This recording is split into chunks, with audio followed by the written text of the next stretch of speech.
Ini adalah sejarah pengklonan. Pada tahun 1952 Robert Briggs dan Thomas King berjaya mengklonkan berudu melalui nuclear transfer. Seterusnya, embriologi Cira yang bernama Tong Dijo telah berjaya mengklonkan seekor ikan emas. Seekor kambing biri-biri telah berjaya diklonkan di Institusi Roslin di Edinburgh, Scotland dan diberi nama Dolly, hidup selama 6 tahun dan disahkan mati kerana menghidap penyakit peparu pada tahun 1997. Pada pertama kali saintis telah pengklonan seorang bayi manusia yang bernama E telah dilahirkan dengan teknik pengklonan oleh dari Brigitte Gosseler pada tahun 2002.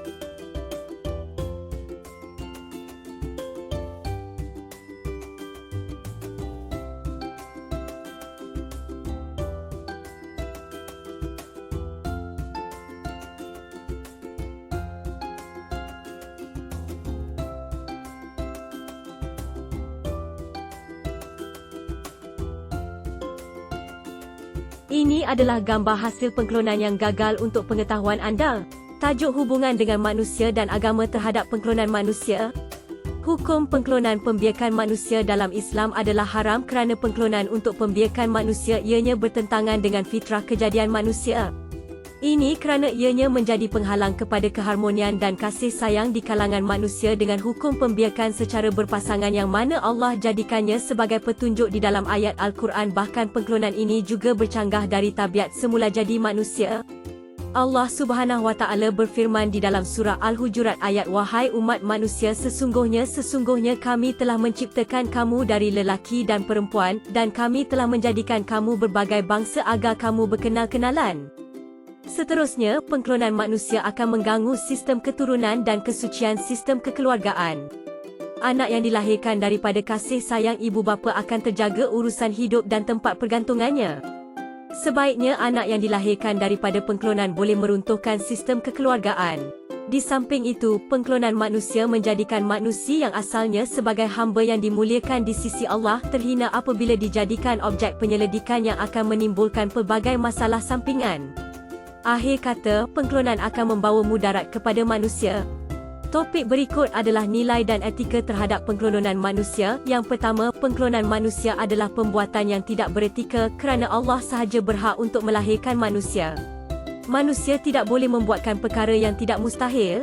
Selain itu, isu kehormatan manusia merupakan isu utama yang menyebabkan pengklonan manusia bagi tujuan pembiakan ditentang oleh masyarakat Barat. 298 Seperti contoh, beberapa minggu selepas pengumuman mengenai kelahiran Dolly, Parlimen Eropah telah mengemukakan bantahan terhadap pengklonan manusia kerana ia mencabar kehormatan manusia dan melanggar hak-hak asasi. Justrunya, hak untuk mendapatkan anak. Pihak yang menyokong penghasilan klon manusia menggunakan hujah hak untuk mendapatkan anak sebagai hujah utama.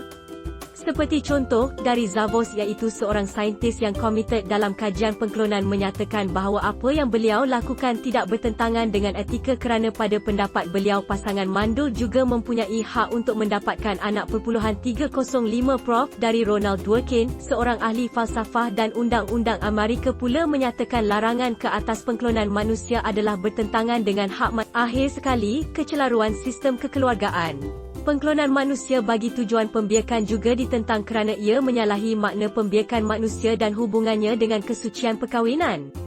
Hal ini adalah kerana klon yang dilahirkan tidak mempunyai ibu bapa, tidak seperti bayi yang dilahirkan secara normal atau melalui kaedah IVF. Klon manusia boleh menyebabkan kekeliruan dalam keluarga terutama apabila ia dihasilkan melampaui batasan antara generasi menyebabkan hubungan sosial antara mereka menjadi lemah. Pandangan tokoh-tokoh terhadap pengklonan.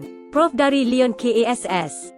Penghasilan klon manusia boleh menjejaskan kehormatan manusia. Prof. Leon Kass menyatakan bahawa klon manusia yang dihasilkan mungkin akan digunakan bagi tujuan tertentu. Hal ini adalah kerana kecenderungan untuk mengawal masa depan kehidupan klon-klon yang dilahirkan. Dari Ian Wilmot, beliau juga tidak bersetuju untuk mengklonkan manusia kerana pengetahuan mengenai implikasi saintifik kaedah SCNT masih belum mencukupi, terutamanya mengenai adakah kesemua sel dewasa boleh terus berada dalam keadaan tidak membeza. Beliau menyatakan bahawa sel otak dan otot manusia mungkin bersifat sangat khusus sehingga para saintis tidak dapat mengembalikan keadaannya kepada keadaan sebelumnya. Oleh itu, kajian pengklonan ke atas haiwan-haiwan dan manusia adalah berbeza. Dr. Zavos iaitu seorang saintis yang komited dalam kajian pengklonan menyatakan bahawa apa yang beliau lakukan tidak bertentangan dengan etika kerana pada pendapat beliau pasangan mandul juga mempunyai hak untuk mendapatkan anak. Allah jadikannya sebagai petunjuk di dalam ayat Al-Quran, bahkan pengklonan ini juga bercanggah dari tabiat semula jadi manusia. Allah Subhanahu Wa Taala berfirman di dalam surah Al-Hujurat ayat 13, maksudnya, wahai umat manusia, sesungguhnya kami telah menciptakan kamu dari lelaki dan perempuan, dan kami telah menjadikan kamu berbagai bangsa agar kamu berkenal-kenalan. Allah Subhanahu Wa Taala juga berfirman di dalam surah seagar kamu berkenal-kenalan. Allah Subhanahu Wa Taala juga berfirman di dalam surah Ar-Rum ayat 21 yang berbunyi, Ini adalah kesan kepada individu. Pertamanya, memberi harapan kepada pasangan yang bermasalah untuk mendapatkan anak. Keduanya, membawa perkembangan baru dalam sains perubatan. Kemudian, membina populasi yang semakin tua. Selain itu, membolehkan kita membina sel stem secara beretika. Tambahannya, membantu dapat cara baru untuk menyembuhkan trauma dan mewujudkan hubungan psikologi dan kemanusiaan yang positif. Kesan kepada keluarga adalah meruntuhkan institusi kekeluargaan kerana seorang lelaki ataupun wanita tidak memerlukan pasangan untuk mendapatkan anak. Kesan kepada masyarakat dan negara. Kesan pertama, meningkatkan jumlah ibu tunggal dalam masyarakat. Di samping itu, kadar keguguran dan kematian adalah tinggi. Lebih-lebih lagi, menjatuhkan martabat manusia. Selain itu, jangka hayat manusia klon adalah singkat kerana bayi klon akan mempunyai kromosom yang sama dengan usia penderma.